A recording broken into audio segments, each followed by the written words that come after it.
አንዳንዱ ወጣት ጫት መቃም ዘመናዊነት ስልጡንነት መስሎ ይታየው ይሆናል። የአደንዛዥ እጽ ውስጥ መዘፈቅ ስልጡንነት ሊመስለው ይችል ይሆናል። በእኛ ትውልድ ጊዜ የመርካቶ ስልጡኖች የሚጠቀሙበት ቃል ነበራቸው። ገሪባ ፋራ ይሉ ነበር። የራሴን ልምድ ልንገራቸው። ሁለተኛ ደረጃ ትምህርት ቤት መጨረሻ ላይ ነው ሲጃራ ማጨስ የጀመርኩት። ለምን ቢባል ስልጡኖች የምላቸው ሰዎች ሲጃራ ያጨሳሉ።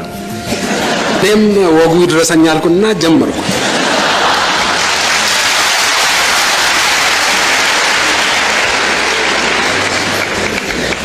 ነገር ግን አሁን በሰለጠኑት ሀገሮች ያለውን ሁኔታ ስታዩ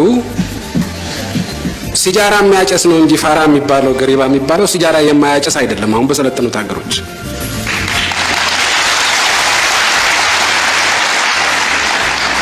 ስለዚህ ይሄን አስተሳሰብ የተቀየረ ሰው